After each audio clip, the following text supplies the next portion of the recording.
Since Kach is first and foremost an ideological movement and not a political party, one of the problems we had with JDL was that, despite the fact that people did not realize it, JDL was also primarily an ideological movement, not merely an activist group. What happened was, therefore, that many people joined and didn't really know what they were joining. They thought they knew what they were joining. They didn't really know. Many people joined JDL because they saw it as an opportunity to hit. Nothing wrong with hitting the right people. But if you join a group because you want to hit, invariably you will end up hitting the wrong people too. And an ideological movement teaches you whom to hit and whom not to hit. And that violence is sometimes necessary, and sometimes it is wrong. Only when one has an ideological bent does one know what to do and what not to do at the right time. In great measure, Kach, certainly in Israel, the overwhelming majority of voters for Kach think that Kach is a movement that was created to throw the Arabs out of Israel, which of course is not true.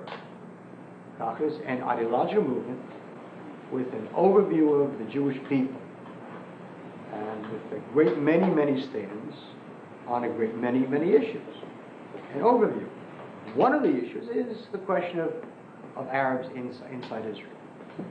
But hardly the only issue, and certainly even on that issue alone, people don't understand what Kach wants from Arabs, what doesn't want from Arabs.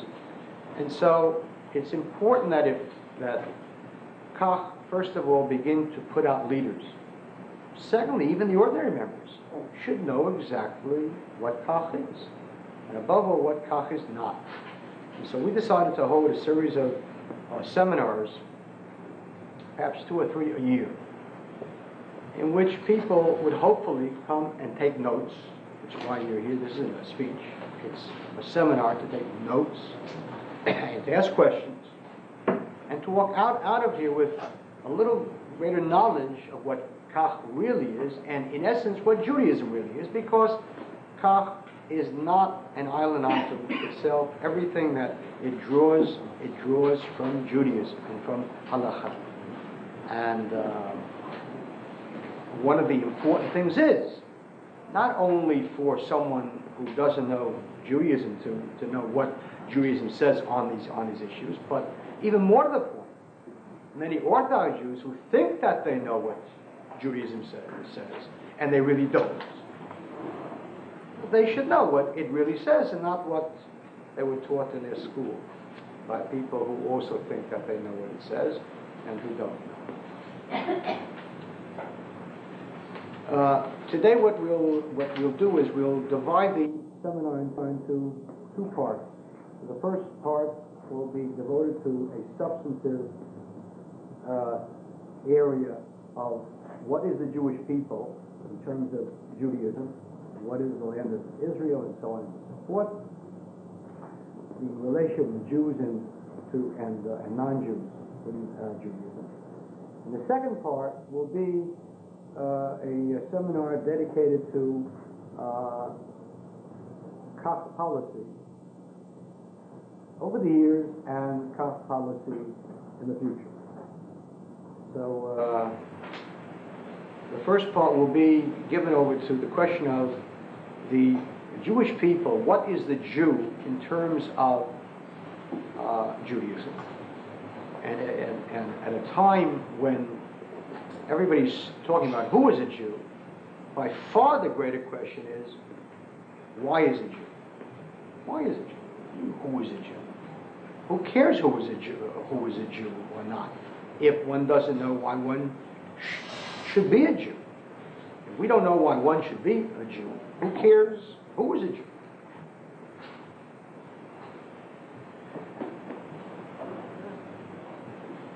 The Jewish people, the essence of the Jewish people is that it is a chosen people. The essence is that it is not like all the other nations. When you study government, political science in school, they always have a basic course which tells you how people began, how nations began. And invariably they will tell you that nations began in one of two ways, perhaps. First of all, there were families and tribes. And gradually there was a problem. A strong tribe started beating up all the other tribes. Or a foreign tribe started beating up all these other tribes. And so they gathered together for protection. And so they will tell you that self-defense and protection is the origin of nationalism. That's how nations began. That tribes gave up their independence for the sake of protection. Well, people turned to a king and said, okay, we'll make you king if you protect us. We exchange our freedom for that. And gradually that's how the tribes came together and became a nation. Or others will tell you that, other theories, that various groups who lived along a certain river, and gradually, in order to guarantee that each of the people would have the proper and equal amount of water rights, so they got together and they organized, all of the people living along the river were organized together, and eventually from that came forth. That's not relevant. That isn't important. Whatever the reason that nations evolved naturally, the Jewish people did not evolve naturally. The Jewish people did not become a people through evolution. There was a specific moment in Jewish history when the Jewish people became a people. First of all, this concept of a Jewish people. And I think it is very important that every time that we speak, we have sources. We have sources, because anybody can give views and opinions, but if you're speaking about Judaism, then you have to give sources in Judaism. Otherwise, if you're not going to base your views on sources within Judaism, then if your name is Cohen, then you're giving Cohenism, which is fine, but don't call it Judaism.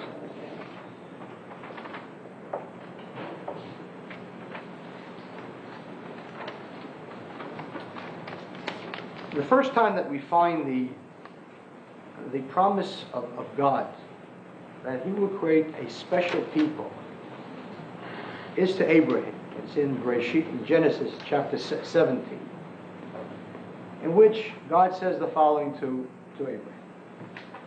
And I will establish my covenant between me and thee and thy seed after thee, for an everlasting covenant to be a God unto thee and to thy seed after thee. Over here we find that Abraham was chosen as the person through whom a nation will be born. The nation has not yet been born yet. But what we do have here is the father of the nation is chosen. Again, that's in Bereshit, Genesis chapter 17. And there God says, from you, through you, I begin a nation. I begin a nation. And the nation will be a chosen nation. I have chosen them. Furthermore, it also adds not only a nation, but also a land. And we'll come back to this question of the land soon, because the Jewish people is not only a chosen people in a very special way, it is also a different kind of people. It is the only religion, or religionation, which is also land-centered. One doesn't have to live in any particular country to be a Catholic. But Judaism is land-centered. And so he continues and he says, and I will give unto thee and to thy seed after thee the land wherein thou art a stranger, all the land of Canaan, of Canaan, for an everlasting possession, and I will be their God. Now, the Arabs oftentimes jump on this and say, you see, Abraham was promised the land. It was promised him and his seed. Now, it's true that Isaac was his son, but so was Ishmael. And they will jump on this thing and so on. And Jews who, of course, know nothing about the Chumash or the Bible or anything else Jewish. Of course, that sounds good, you know. That sounds good. He continues and he says, in the same chapter, he says, and as for Ishmael, I have heard. Behold, I have blessed him and will make him fruitful, and will multiply him exceedingly. 12 princes shall he beget, and I will make him a great nation. But my covenant will I establish with Isaac. So, that is the clear, first of all, since when did Arabs look upon the Bible as any kind of a source? That's the first thing. You know, all of a sudden the Bible they say the Bible says. But if they're going to use the Bible already, very, very important that people don't pick and choose their Bible. If you're going to say, if you're going to pick one verse here, finish it. Don't never take things out of context. Over here, it's quite clear who the seed is. The seed is clear. Ishmael will be a great man, and a prince and everything else, but my covenant will I establish with Isaac. That's clear, and not with Ishmael.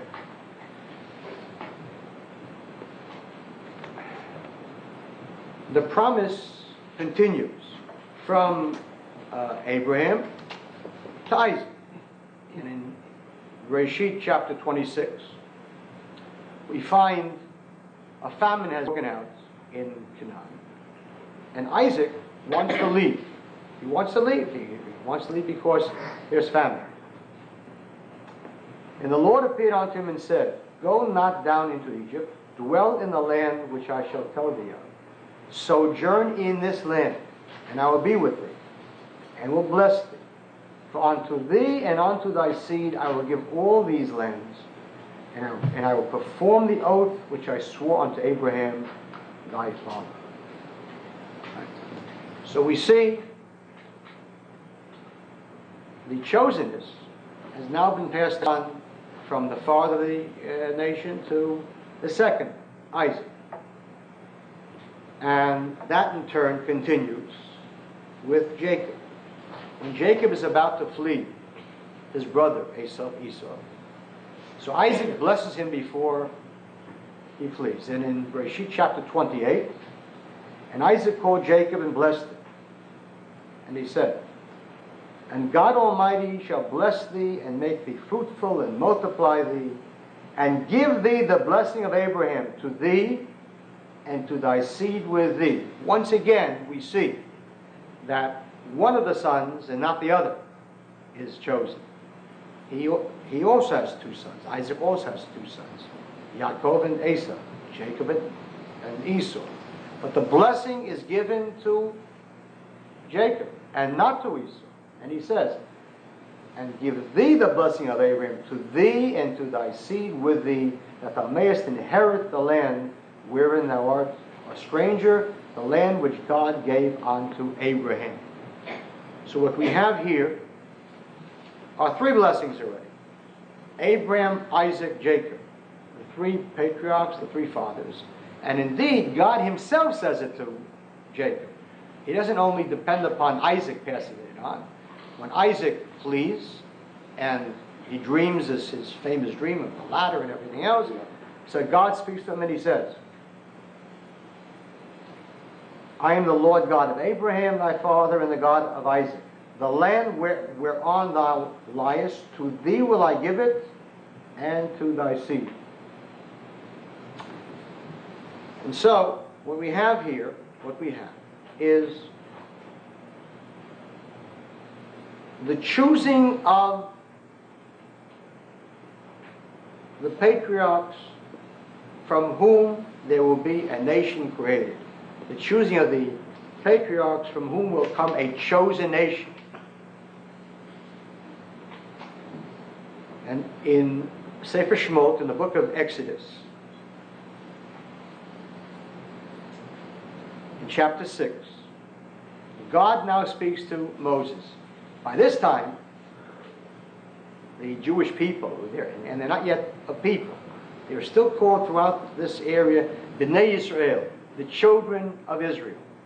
These are still the families. These are tribes. There is no nation yet.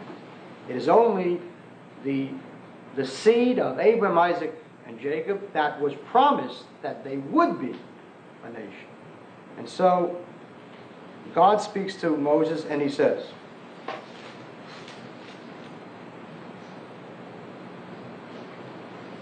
"And I will take you to me for a people, and I will be to you a God. And you shall know that I am the Lord your God who brought you out from under the burdens of the Egyptians. And I will bring you in unto the land, concerning which I did swear to give to Abraham, to Isaac, and to Jacob, and I will give it to you for an heritage. I am the Lord." Now we have suddenly something else now. After the first three patriarchs, at that point, anyone who was born from Jacob was part of the seed. In the case of Abraham,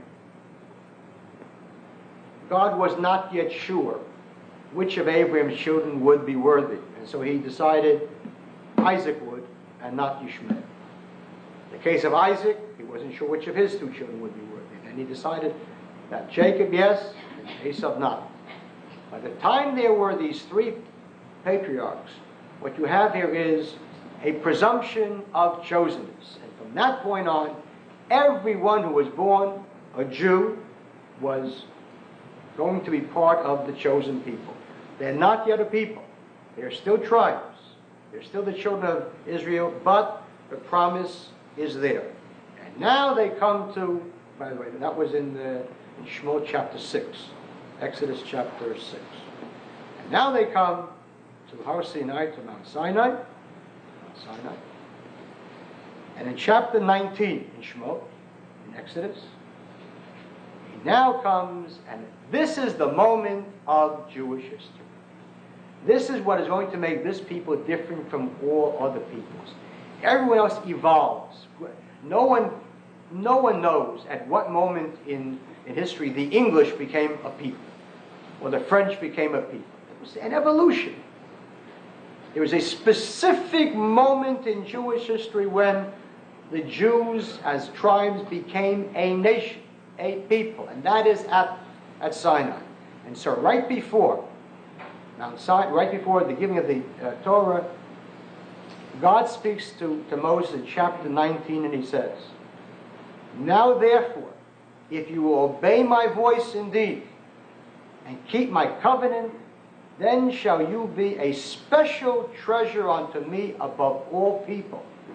For all the earth is mine, and you shall be unto me a kingdom of priests and a holy nation."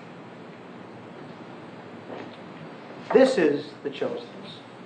They're a chosen nation, and above all, they're a holy nation. They're a holy nation. And we'll come back to this concept of what being holy is, because in this lies the whole question, why did God choose the Jewish people? God doesn't just decide to choose people. He chooses people for a reason and for a mission. We'll come to that soon. But what we're looking at now is the whole question of chosenness. And the interesting thing is that on this verse, in which it says, God quotes Moses and he says, "Thus shalt thou say to the house of Jacob and tell the children of Israel, you will be my, if you obey my voice indeed and keep my covenant, then you should be a special people and a kingdom of priests and a holy nation." On this verse, the commentator Rashi has an interesting comment. And he brings down from the Medrash. He says, "Tell them this, lo pachot v'lo yoter. Nothing less than this, and nothing more than this." This is the first message that God is giving to the Jewish people per se, and not just to Moses. He says, go down and tell them the following message. Don't add anything, and don't detract from it. Just tell them this. Here, what is so important to insist that don't add anything to it? Don't bring in Shabbos and don't bring Glat Kosher. Don't bring anything at all. Just say this. And the answer is because this is the foundation of the Jewish people. To be different and special and holy and separate. If you're that, then the other laws will fall into place. But to bear in mind that you are chosen, that you are special, that you are different, that you are separate. That is the essence of being a Jew. Because then you'll ask, well, if I'm different, I'm special, I'm chosen, how am I chosen? What am I supposed to do to be different? Then we'll get on to the rest. It's very, very much the same question. Is a very, very interesting, remarkable portion of the Talmud. It discusses the reason why the second temple was destroyed. I think there's a whole bunch of reasons. And one of the reasons given is a very peculiar one. It says, because they did not make the first blessing over the Torah. That's a rather strange thing. Because they didn't make the first blessing over the Torah, that's why that was destroyed.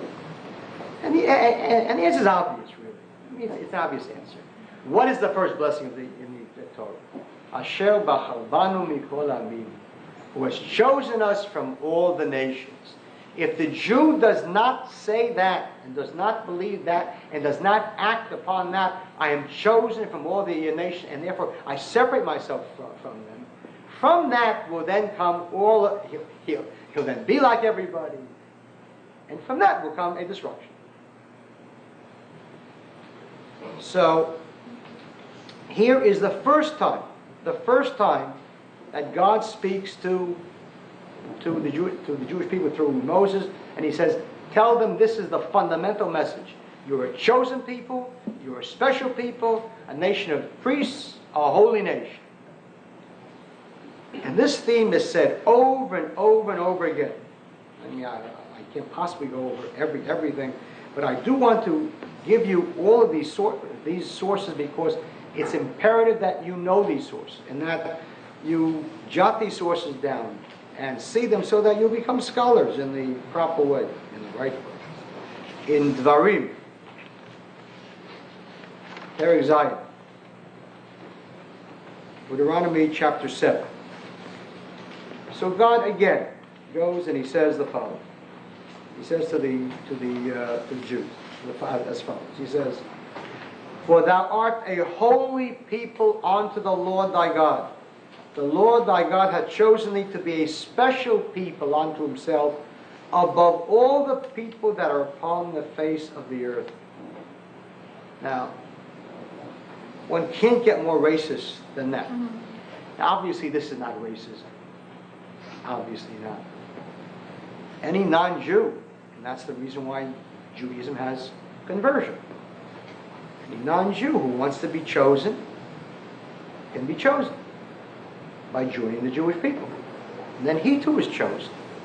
Chosen is not a racial concept. It's not an ethnic concept. Jews are certainly not a race. Of course not.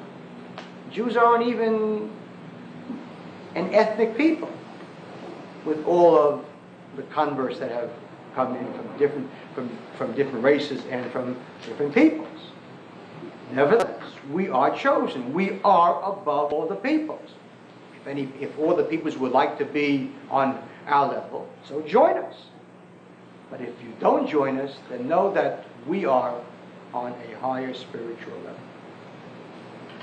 The same thing is said over and over again in chapter 14 in Dvarim, Deuteronomy. Again, for thou art a holy people unto the Lord thy God, and the Lord hath chosen thee to be a special people unto himself above all the nations that are upon the earth.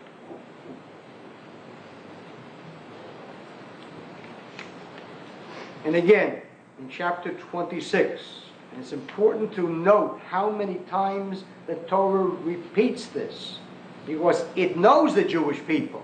It knows that Jews don't want to be chosen. I just don't want. Jews want nothing more than to be just like everybody else. Not worse than everyone else, but not better than anyone else. Because if you're better, then people hate you. I don't want to be hated, right? Well, too bad. The point is that that's exactly what the Talmud means when it says, why was the mountain upon which the Torah was given called Sinai? It said it comes from the Hebrew word sinah, which means hatred. Because from there came forth hatred. Two kinds of hatred. First of all, hatred of God to the nations that refuse to accept the Torah. And secondly, hatred of the nations to the Jewish people for being chosen. But it is a hatred which we cannot escape. Because one cannot escape his chosenness. Whether we like it or don't like it, one cannot escape being a Jew. And so again, in chapter 26 in Deuteronomy, he says again, Thou hast chosen the Lord this day to be thy God and to walk in his ways, and to keep his statutes and his commandments and his judgments, and to hearken unto his voice. And the Lord hath chosen thee this day to be his special people, as he hath promised thee, and to make thee high above all the nations which he hath made, in praise and in name and in honor, that thou mayest be a holy people unto the Lord thy God, as he hath spoken.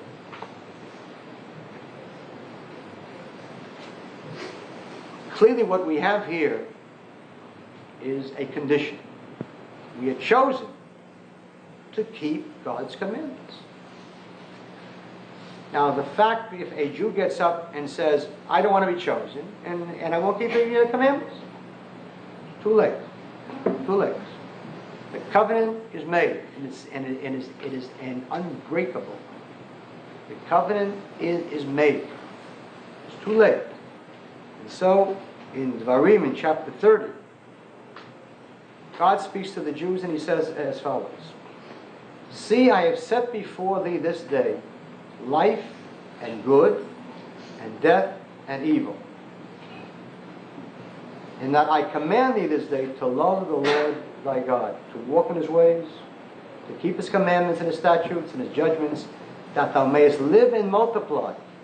And the Lord thy God shall bless thee in the land whither thou goest to possess it.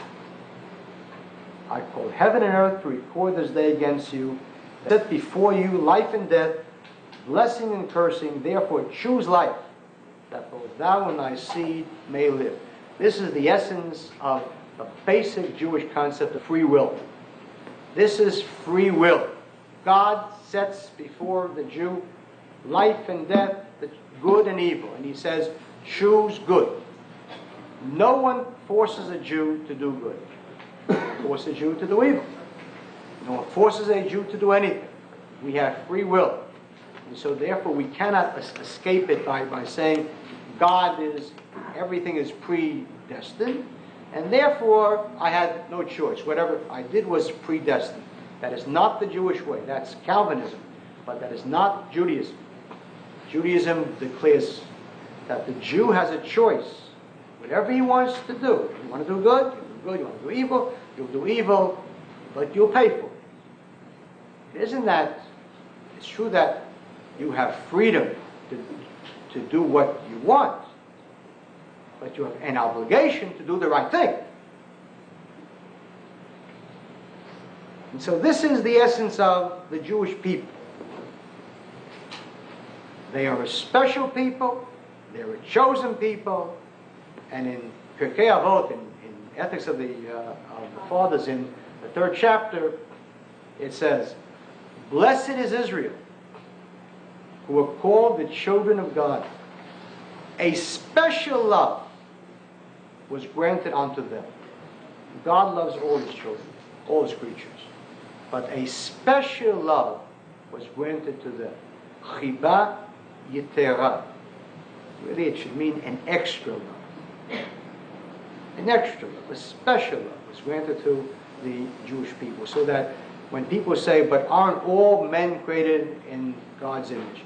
Of course, they were all created in God's image. But a special love was given to the Jewish people. Not to mention the fact that when people say, weren't all men created in God's image, what they really mean is the men that they think we shouldn't do anything bad to, like Arabs.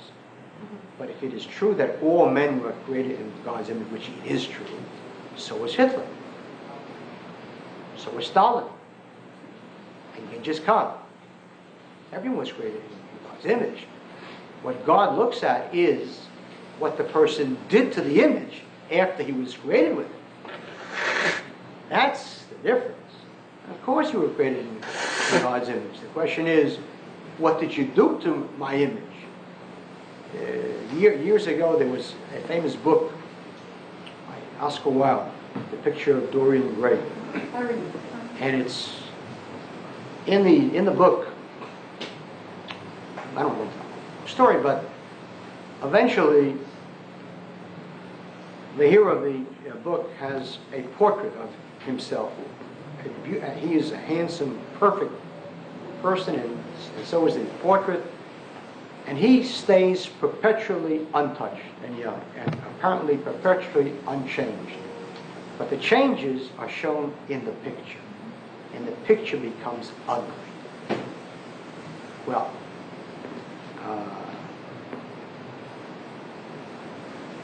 the image of God, which is in an evil person, becomes ugly. You don't see it perhaps on the person, but in the image, it's there. It becomes ugly. It becomes twisted. It becomes corrupt.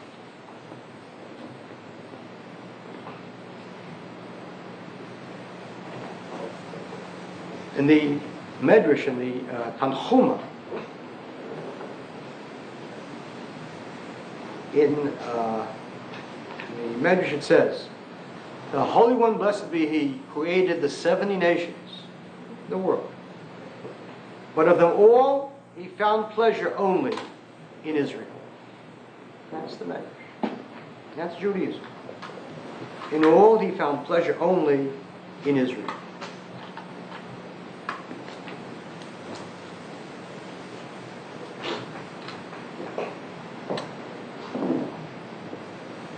Judaism sets down this concept of the Jews as a chosen people, and furthermore, in Judaism there is something very, very different. Judaism is the only faith in which the entire people saw the great event. When Judaism began, it was given to the whole people. Now consider carefully. First of all, consider carefully other faiths. Islam. In Islam, the fundamental belief is that the angel Gabriel appeared to Muhammad and gave him the Quran. The next day he woke up and he said, guess what? The angel Gabriel came to me. He gave me the Quran. Now, if you believe him, you believe him. If you don't believe him, you don't believe him. Nobody saw it except Muhammad, who claims that this happened. If you have faith, you have faith. If not, not. In Christianity, it's a little bigger. The circle of people that claim to have seen miracles, a little bit bigger. How many more? Several tens claim to have seen miracles. In Judaism, God knew that first of all, He knew the Jewish people. And if Moses would show up one day and say, guess what? God spoke to me and gave me a Torah. Can you imagine what they would do to Moses? Can you imagine? Can you imagine the cynical articles and the cynical books and the cynical comments, and on television, on radio, some nut named Moses came and said, and if he would have given it to 70 great rabbis, it would have been the same thing. There were 70 other rabbis who didn't get it would have said, it's a lie, because we didn't get it. So what happens here is that in Judaism, something very, very special happens. God decides to give the Torah to the whole Jewish people. Every man, woman, child, cat, dog, cow, sheep, everything. Everyone is going to see this event. And so, we find in Shemot, in Exodus, in chapter 19, we find again, and it came to pass on the third day, in the morning, and there was thunders and lightnings and a thick cloud upon the mount, and the voice of the horn exceeding loud, so that all the people in the camp trembled. And Moses brought forth the people out of the camp to meet with God. And Mount Sinai was altogether with smoke, because the Lord descended upon it in fire. And the smoke thereof ascended as the smoke of a furnace, and the whole mount quaked greatly. And when the voice of the horn sounded long and waxed louder and louder, Moses spoke, and God answered him by a voice. And all the people saw the thunderings and the lightnings and the noise of the horn and the mountain smoking. When the people saw it, they removed and stood afar off. And they heard the voice of God. They heard the voice of God. And so, when Moses is about to die, he tells the people that. He reminds them in Dvarim, chapter 4.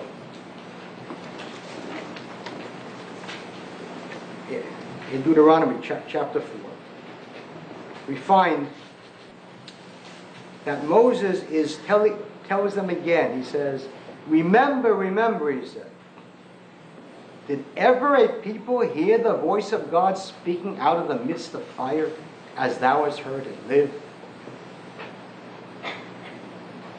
Out of heaven he made thee to hear his voice, that he might instruct thee. Upon earth he showed thee his great fire, and thou heard his words out of the midst of the fire. That is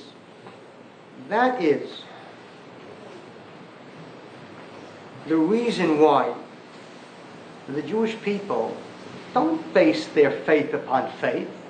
They base their faith upon observation. And that's why over and over and over again in the Torah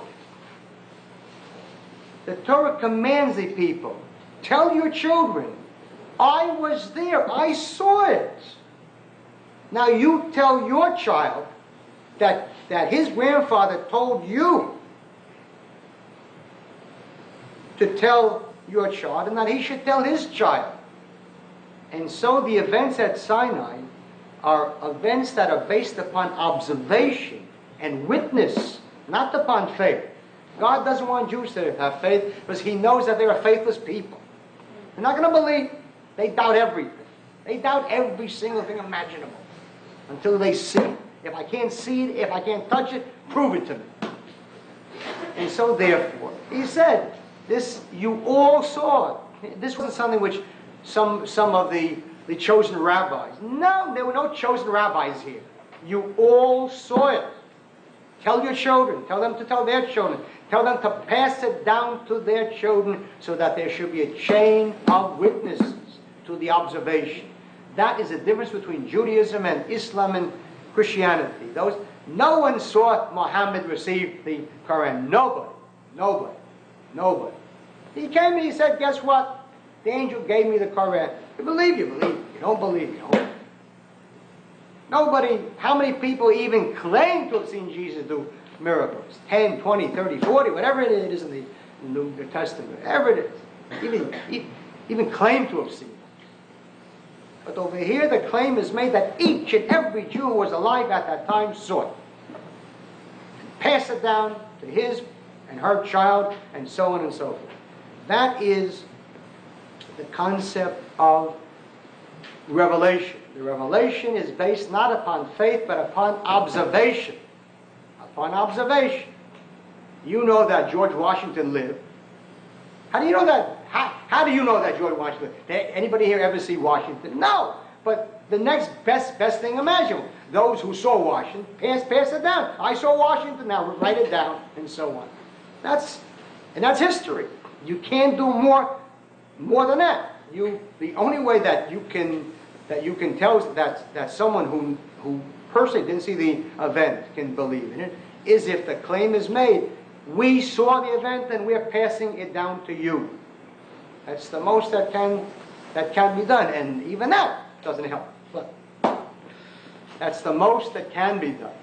That's the most that can be done. Now, I mentioned before that the concept of Jewish chosenness is a concept of holiness. Now, Jews weren't just chosen. We're chosen for a certain mission. Obviously to observe the Torah and so on. But what do you mean to observe it? What is the purpose of observing the Torah? The purpose is holiness. The purpose is holiness. Over and over and over and over again. Kedoshim to you. You shall be holy. That is a command. That is one of the 613 mitzvot. Kedoshim to you. You shall be holy. That's a commandment. Ikra, chapter 19. Leviticus, chapter 19. Kedoshim, it is a solemn commandment. 2 words. Kedoshim to you. You shall be holy. That's a commandment that a Jew is commanded to be holy. And over and over and over and over again, all these previous sources which I mentioned, almost all of them, chosenness was always connected to holiness. You were chosen to be holy. You will be a special people and a holy people. Am Kadosh, a holy people. Now, first of all, let's understand here 2 things, which we'll come to soon. Am Kadosh, a holy people. Judaism is not a religion. It became one after it was twisted and warped and corrupted in the exile. The Jewish people are a holy people, a religio nation. Of course we have laws to follow, but it's not a religion. We are a nation that is a specifically religious nation, a holy nation, but not just a religion, because if it's just a religion, then you can live in Austria too. And you can be, as the German Jews were, Germans of the Mosaic faith, or Americans of Jewish Americans, Americans of the Jewish faith, and so on. That's not what a Jew is. A Jew is part of the Jewish people, which is a special kind of a people, a holy people, a religio nation, a religio people. We are holy. And in the Psalms, David writes as follows. When he speaks about why God gave us the land, so he says as follows.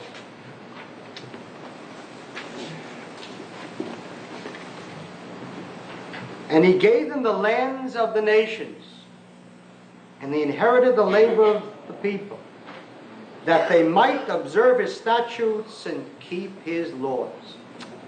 God didn't just take land after God took the land from people. It belonged to the Canaanite nations. They worked hard, they struggled hard, they built there, and God took it from them and gave it to the Jews, just like that. For a reason that the Jewish people should follow God's laws and be a holy nation. And again, when it says a nation of priests and a holy nation, the rabbis say, holy. What does holy mean? Hallowed and sanctified. Separated from the nations of the world and their abominations. And we'll see soon the irrevocable connection between being holy and being separate from the nations. It is not possible to be holy if you are under the influence of an unholy culture. We'll come to that soon. Let me just go into the question of what does holy mean? What's the purpose of all the mitzvot?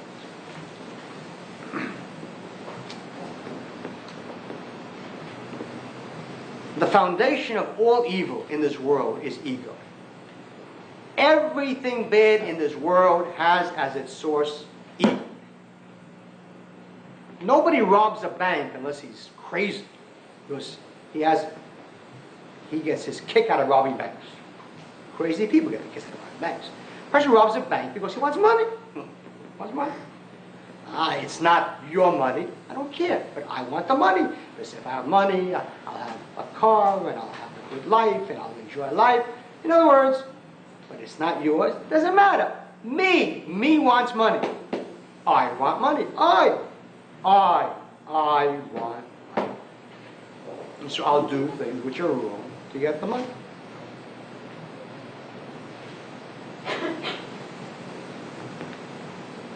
In each of us is I, me. In each of us. Each of us is born with me. The Bible says, Ki yetzer lev ha'adam ra min orav. For the inclination of man's heart is wicked from his birth. In other words, you see a child. A child is born, a baby is the essence of selfishness. This baby doesn't know anything except it's hungry, it wants to eat. Doesn't know, doesn't care. Its mother is busy, the mother's tired. Does not care. Me wants to eat. That's a baby. Not a baby. A baby is born a totality of selfishness. Nothing in the world matters for this baby. The baby doesn't know anything except me. I'm hungry. I'm wet. I'm hungry. I'm thirsty. I'm cold. Me. The world must stop for the baby. You understand that with the baby.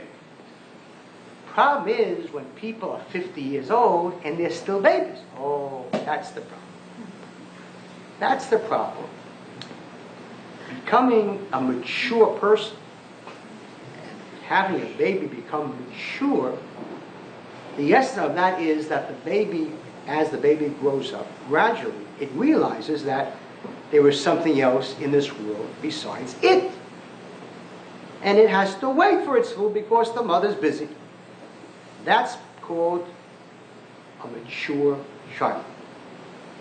And as a person grows older, he should, the purpose of the world is for him to take his the me, and to harness it. Now obviously, God made people with an ego for a reason. If people didn't have egos, they'd all be carpets. Everybody would step on them. A person who doesn't have a certain amount of self-respect and self-love is sick. You have to have ego. It's important, but it has to be harnessed. It has to be harnessed. The person has to have self-respect. Of course, a person that doesn't have self-respect can never respect anyone else. A person that doesn't like himself can never like anyone else. One of the great tragedies of our time is that ego is a two-sided coin. There are people that love themselves, people that hate themselves. Both things are wrong. A person should like himself. Don't love yourself and don't hate yourself. Hating yourself and loving yourself are two sides of the same coin of ego, which are bad. Because a person that loves himself and hates himself can never like anyone else. A person that hates himself is as much an egotist as a person that loves himself, because all day he sits around wallowing in his feeling, I'm nothing. All day long he thinks about himself. So there are people that think about themselves in terms, I'm great. And there are people that think about themselves, I'm nothing. But all day, both of them think about themselves and nothing else. Ego is necessary. The ego has to be harnessed. Ego has to be harnessed. And in Judaism we have a concept of Ol Malchut Shamayim, the yoke of the kingdom of heaven. The mitzvah is a yoke. An ox. When the farmer wants the ox to go and plow a furrow, Most ox don't want to plow furrows. If you were an ox, you wouldn't want to plow a furrow. You would want to go up, you see, a vegetable, you want to eat it. So they put a yoke on it to make sure it doesn't go to the right or the left. It goes straight. And yokes are heavy things. Ask any ox, you see, ask him. A yoke is a heavy thing. And the yoke of heaven is a heavy thing. But is it that which makes the Jew great? Because only an animal does whatever it wants to do. It's hungry, it goes out to eat. It goes out to kill, it goes out to anything. Whatever it wants, it is driven by its instincts, by its needs, by its pleasures, by its pain. It is driven by it. It doesn't control its emotions. Its emotions control it. That's an animal. In order for a Jew not to be an animal, and God knows how many two-legged animals crawl on this earth, it is incredible. In order for a Jew not to be an animal, he has to overcome his emotions. And he controls his pleasures. He controls what he wants. And he overcomes it because now is not the time for it. Consider carefully what a mitzvah does really to a person. For example, and I've used this often. For example, let's say a youngster who goes to yeshiva. He's raised in his home. Mitzvahs are. He wants to go to see a doubleheader between the Mets and the Dodgers. His mother knows something about baseball. She knows there's 9 innings, 18 innings. So she packs him enough sandwiches for 18 innings. Since she doesn't really know too much about baseball, she doesn't know that most Met-Dodger games never go 9 innings and 9 innings. They go 18 innings, 23 innings. And so the first game goes 17 innings. And he's just about finished the sandwiches for 18 innings. And there's a second game. He has no intention of leaving. But by the 5th inning of the second game, he is hungry. He is very, very hungry. And so is this big fat slob who's sitting next to him. But he has no problem. He sees the hot dog vendor coming. He says, "Hey kid, two." He goes, and passes down the frankfurters. And now the frankfurters are passing down the lane. And the kid is sitting here, and this fat guy is sitting here, and the hot dogs are getting closer. And he can now smell the hot dog. Now, kosher, non-kosher, they both smell good. Frankfurter's not kosher smells just as good as a kosher frankfurter. And this kid is really hungry, and he's passing down, and he now has it in his hands, and passes it on, and he knows, I can't eat because the dough is not kosher. Do you know what that mitzvah has done for that person as a person? To his character? To his ego? This kid is dying for hunger. And all these kids around him can, anytime they want to eat, they eat. He can't eat now. He's not an animal. He has to go above that. And you consider what that if you multiply that by the thousands and thousands of times that Jew does mitzvahs. You know what that does to the person? In terms of making him strong. In terms of Ol Malchut Shamayim, of the yoke of heaven. That's what it's about. Not this nonsense. The reason why there's kosher food is because it's sanitary. The reason why we don't eat pork is because you get ringworm from it, or trichinosis from it. You get trichinosis from gefilte fish if it isn't cooked properly. It's nonsense. It isn't health reason. That's absurdity. Absurdity. If you cook pork properly, no one gets sick. Look at these hulking brutes out in Iowa. You don't get sick. Nothing to do with being sick. It has to do with a spiritual concept. With a spiritual concept of strength. And the Jew is strong. You don't have to be Charles Atlas. He isn't strong. He's not strong. I remember as a kid, you used to read a comic book, this picture of Charles Atlas going in this little skinny guy is at the beach and with his girlfriend, and this big guy coming and kicks sand in his face, and she says, "Oh, you coward!" And she walks away, and he says, "Ah, that's the end of it. And I'm going to buy a Charles." That's not strength. That's absurdity. Strength is the power within a person to overcome enormous difficulties. That's strength. And the mitzvah gives the Jew strength. It takes the person's ego and harnesses it. We don't destroy the ego. We sanctify the ego. You don't want to destroy ego, because otherwise you're left with some nebuch wimp. You want the ego, but it has to be harnessed to be at the proper time to be used, and not at the improper time. The story told, the classic story, a Hasidic story, about a youngster who was sent away to learn in yeshiva in Europe. In Europe, it wasn't like here. He was sent away. You couldn't come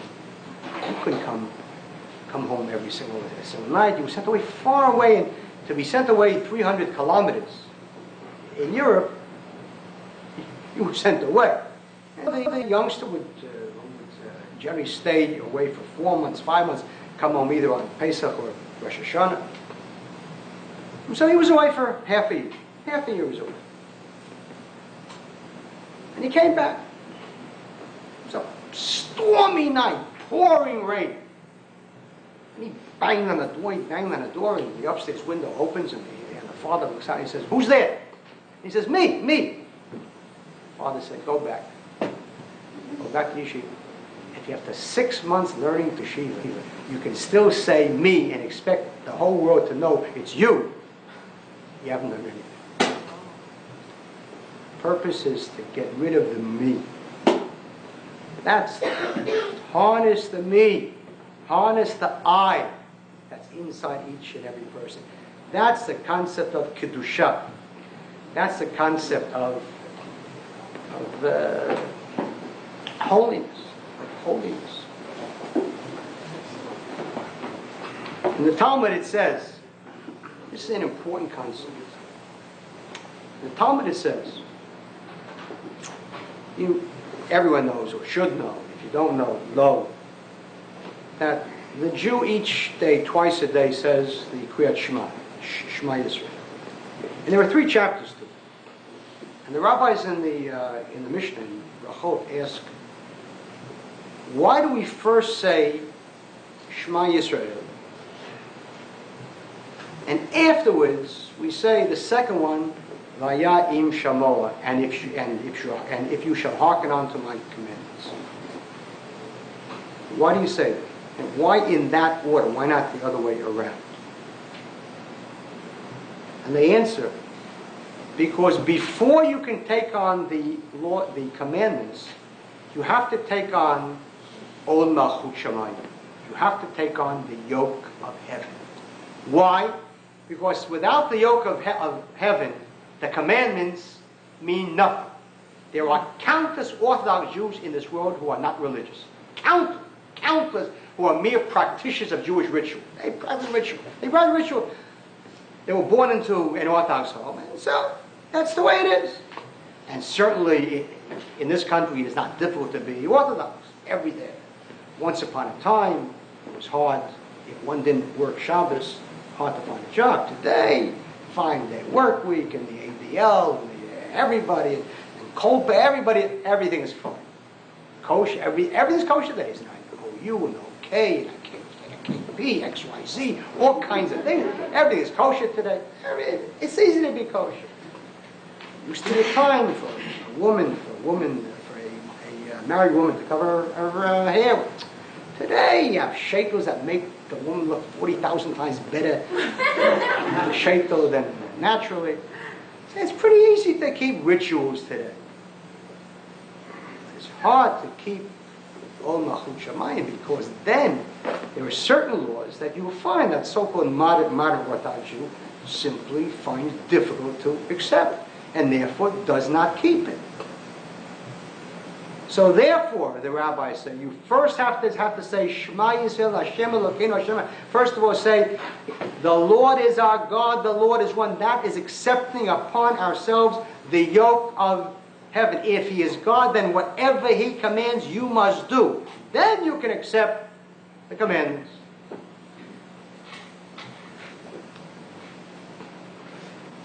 The Mishnah also says, also in Brachot, there is a law in the Torah which says that if you see a nest, and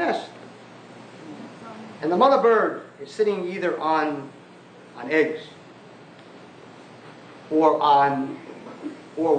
feeding her, newborn birds, and you want to take the eggs or the newborn birds, you must first send away the mother. You must first send away the mother. That's a mitzvah, lo hakam, sending away the mother from the nest. Now the Mishnah says what would appear to be a remarkable thing. If someone is walking along the road, he's talking with his friend about Torah and so on, he says, how merciful is the Torah. What a merciful thing it is. Look, it even has mercy upon the mother bird. You silence him and say, quiet, you're not supposed to say that. Talmud says, because he makes the laws of God merciful when they are really decrees. Now think of what that is saying. There's a tremendous concept here. How many people keep laws because they agree with them? Countless Jews keep laws because they like it.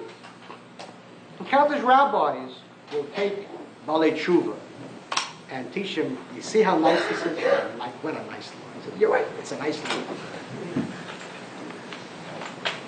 If you decide to keep laws because you like them, what's going to happen when you come across a law which you don't like? And believe me, there are enough of them around, which go against the grain of modern man and modern woman. What do you do then? What you do then is you become a Reformed Jew. This I like, this I don't like. This I keep, this I don't keep. That's why we silence him. It may be indeed true that this particular law is a law of mercy, but that's not why you keep it. Whether it's merciful or not merciful, you keep it. It's not up to you to, God didn't write a book and then send it out to all the people, you like it? Whether you like it or don't like it, you keep it because it's truth. And you may not see it, that's because you're stupid. But if you keep it, you'll eventually see that it is right. You don't come and say, nice law. Not so nice law. This isn't some rating system. Keep the laws. Ol Malchut Shamayim is to bind the Jew, to bind his ego, and make him great. Because freedom comes from keeping laws, and not the other way around. A person that doesn't keep any laws eventually becomes a victim and a servant and a slave to his passions and his desires. And he has no way to escape it. He has no way to escape it. I hear Jews tell me, you fast all day on Yom Kippur? How can you fast all day? That's because this person really and truly cannot conceive of going more than 45 minutes without food. You can't conceive it.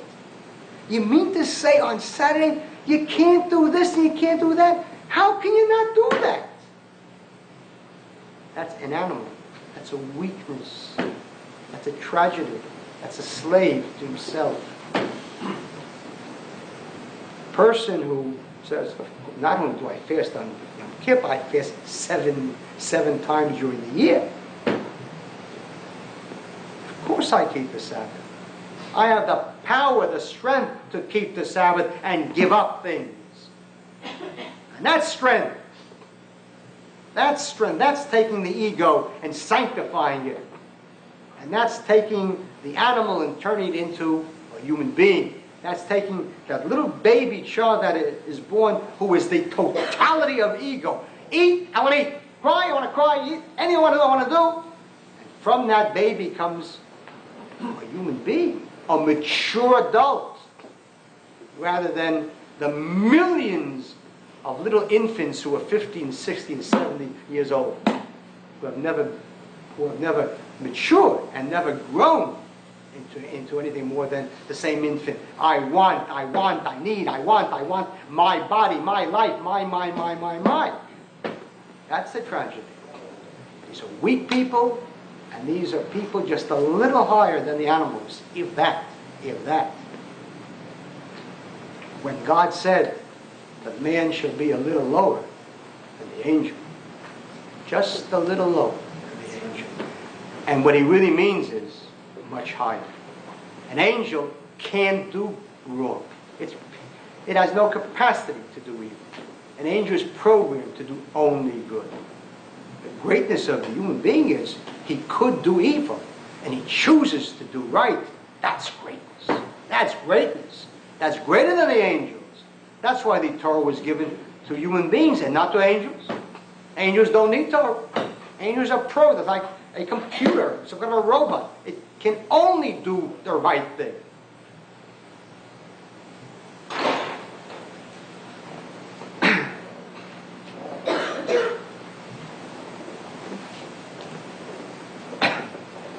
Now, I said before, the concept of holiness is unequivocally connected to the concept of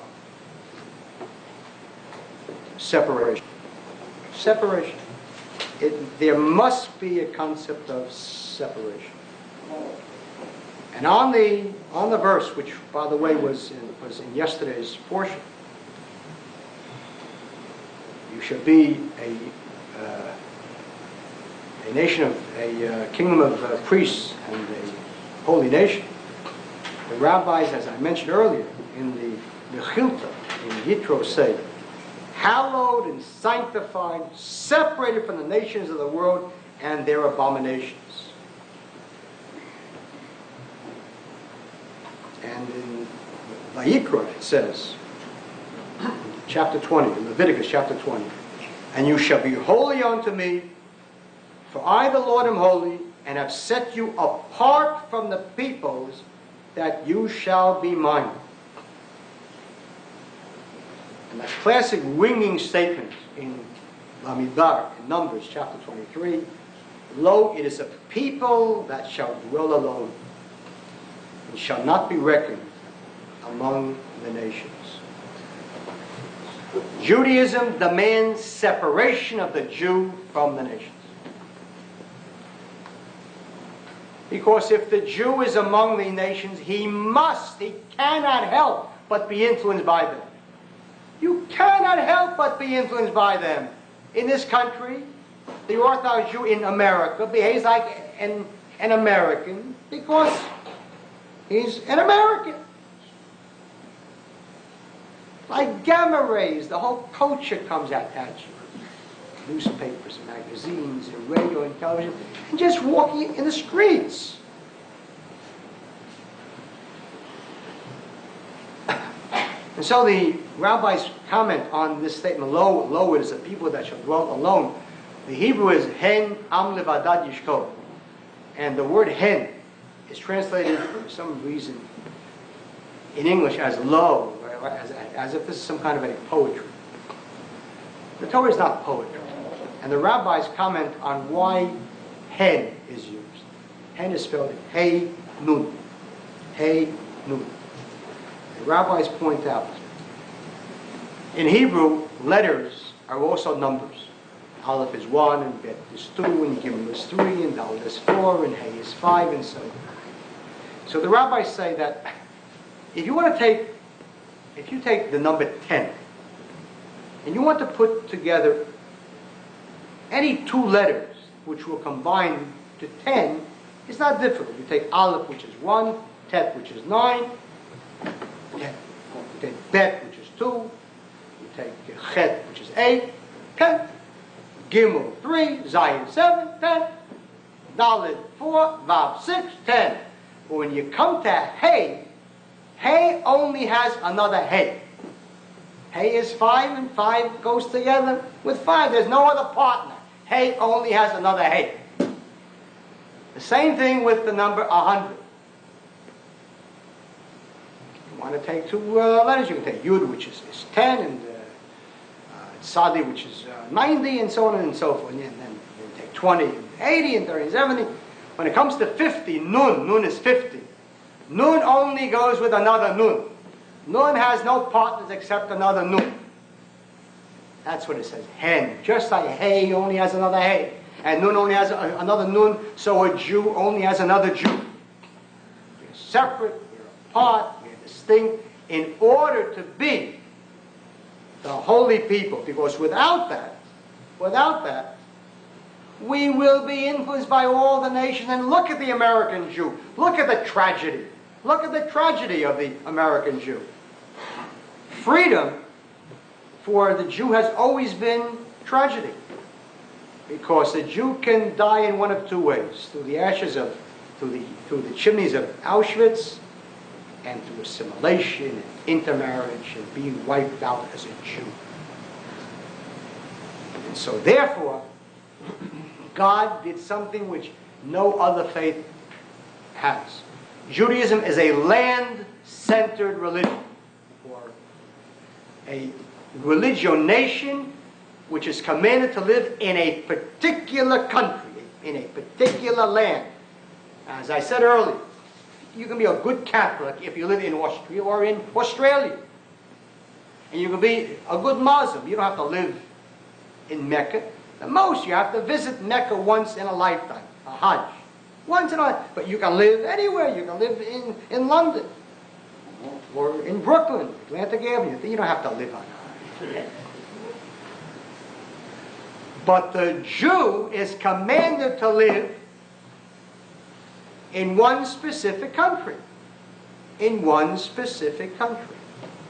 And that is the land of Israel, and for a reason. For a reason. And the land is said over and over and over again. From the very first time that we meet Abraham, we find already the commandment to Abraham. Abraham is told, Lech lecha, get out of your home. Get out of the country in which you were born. And God speaks to Abraham and he says, Lech lecha me'artzecha. This is in Bereshit, chapter 12, Genesis chapter 12. Get thee out of thy country, and from thy people, thy kindred, and from thy father's house, onto the land that I will show thee. He didn't even know what that land was. He didn't know what that land was. He said, leave. And then he said, unto thy seed will I give this land. Eretz Yisrael, just as we spoke about a chosen people, there is now a chosen land. The rabbis say, the Jewish people is a special people, and the land of Israel is a special people. I will take the special people and put them into the special land. And over and over and over again. I mean, constantly. In chapter 15.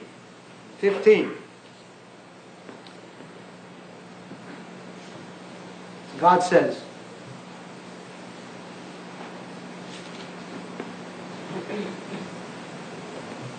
unto thy seed have I given this land, from the river of Egypt unto the great river, the river Euphrates. That is the promised land. That is the promised land. The land of Israel doesn't belong to us because of Balfour. If I were an Arab, I'd be right. Who's this Englishman to come and give you my country? And he'd be absolutely right. Some Englishman sitting in London says, you know something, Weizmann, you're a good guy. I'll give you Palestine. Who's Balfour? Crazy Jews. So how about Balfour? League of Nations sits down and gives a mandate. Who's the League of Nations? The Arabs are absolutely right. Or the UN. Who's the UN to give away my country to the Jews? Absolutely right. Who's Harry Truman? We don't place our claim upon Israel to Balfour, League of Nations, Truman, Stalin, UN. This is the claim. The Lord God of Israel gave it unto the Jewish people.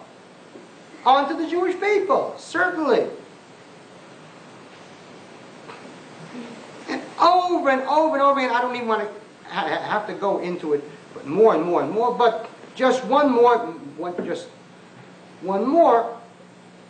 where God says to the Jewish people itself, in Dvarim chapter 11. Every place wherever the soles of your foot shall tread shall be yours, from the wilderness even unto Lebanon, from the river, the Euphrates, even unto the uttermost sea shall your coast be. The land was given to us. And the question here, debate, divide the land, separate the land. It is yours, it isn't yours, it's partly yours.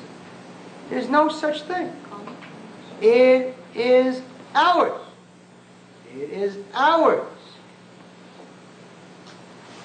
And in the Medrash, they already knew that someday the nations would come and say, you're thieves, you took the land, you're colonialists, imperialists, fascists. And so, in Breshit Rabbah, chapter 1, and this is what Rashi brings down, the very first Rashi. The Medrash says that if the nation shall come to the Jews and say, you're thieves, you took the land from the Canaanites, they shall answer, the world and all that is in it belongs to the Holy One, blessed be He. When He so chose, He gave it unto you. And when He so chose, He took it from you. He gave it to us. And this is the meaning of the verse. The strength of His deeds did he recount unto His people, in order to give unto them the inheritance of the nations. That's why it's ours. By the way, one of the rabbis commented, if the purpose is to speak to the nations and prove to them that God owns the land, why do we bring down the verse, the strength of His deeds did He recount unto His people? It should have said, the strength of His deeds did He recount unto the nations. And the answer is, no matter what you tell the nations, they're not going to care. The problem is not whether the nations believe that the land belongs to the Jews. The problem is that the Jews don't believe that it belongs to the Jews. And therefore, the verse is, the strength of His deeds shall He recount unto His people. Alavai, that Jews should believe that it belongs to them.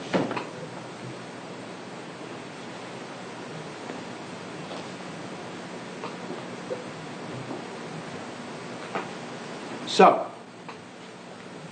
let's move towards, I'm going to break here, just a few more points. And that is, the tragedy of the Jewish people, that for 1900 years had no state of their own, and now they have a state of their own, and continues to exist in the exile, continues to live in the exile, not the slightest intention of leaving. Not the slightest intention.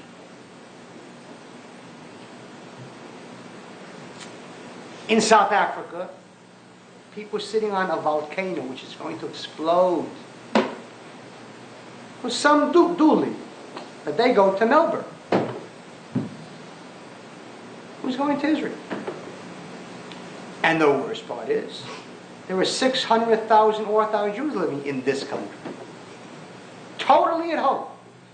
In Borough Park, there is sheer contentment. Not the slightest comfort, not the slightest problem of conscience. Absolutely convinced that this is New Zion. In Muncie, they are building homes. $400,000 homes, $500,000 homes, $600,000 homes, in each room a chandelier. Happy, luxury, and happy, content. We're Americans. Sometimes I listen to the Bob Grant show, and I listen to these guys calling from Williamsburg, with thick accents, Jews, thick accents. 2 minutes after he has just told off some Spanish guy with an accent, "Where you from, buddy? What are you, a foreigner?" And this fellow calls it, and he says, "God's giving it to him, Bob."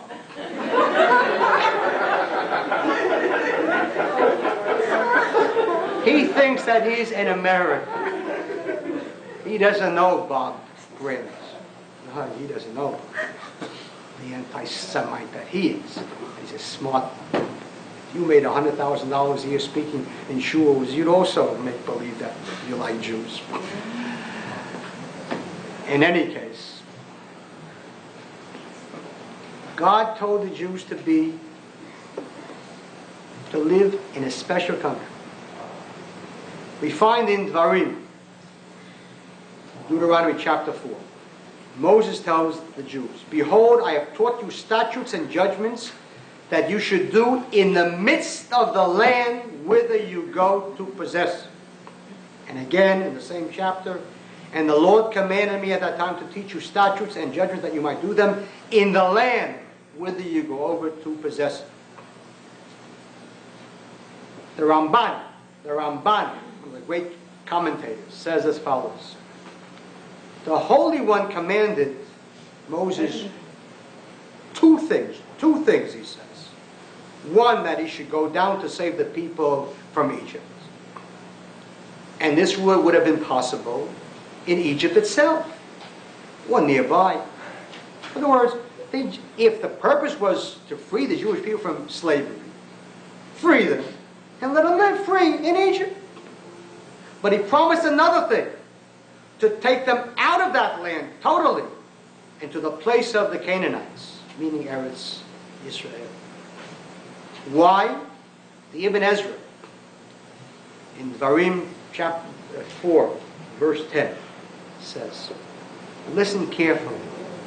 "For God knew that Israel could not fulfill the mitzvot, the commandments, properly if they would be in countries ruling over them."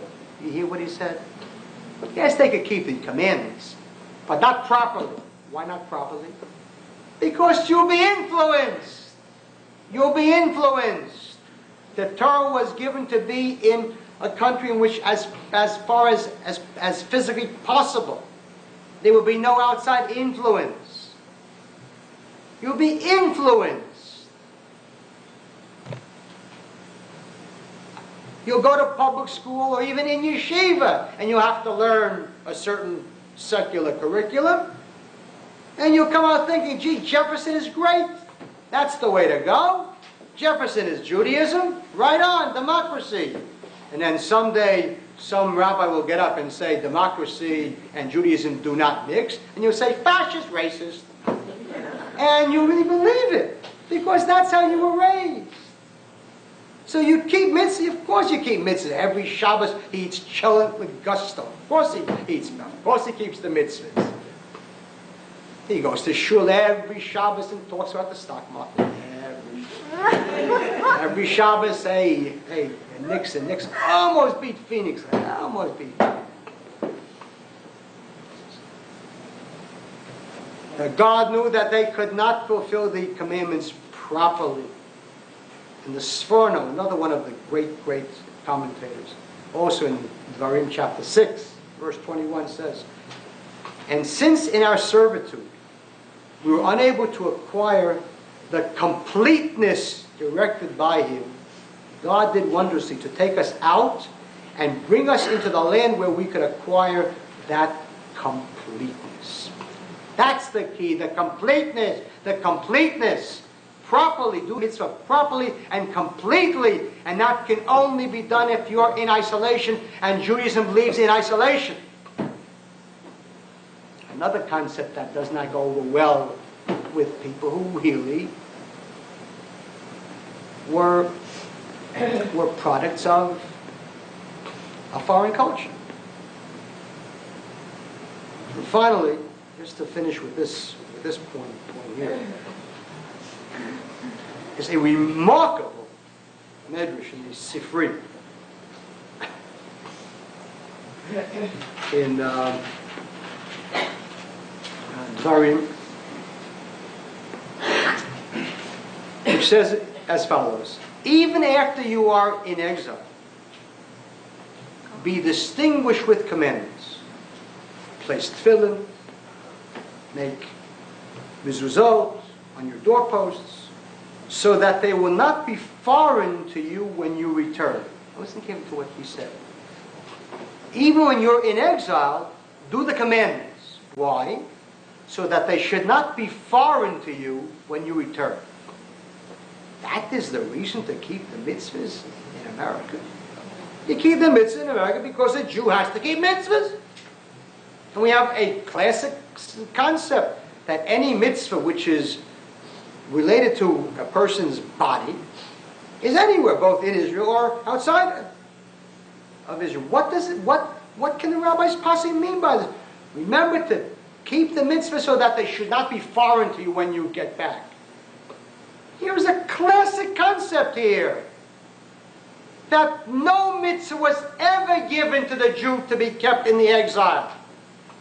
The mitzvahs were only given for the Jew to be kept properly, completely in Eretz Yisrael. Only there. And you should keep it in the exile because, chaval mod, it's tragic. You're in the exile. So keep it so that when you get back to the place where it was originally meant to be, they won't be foreign to you. You'll know what to do.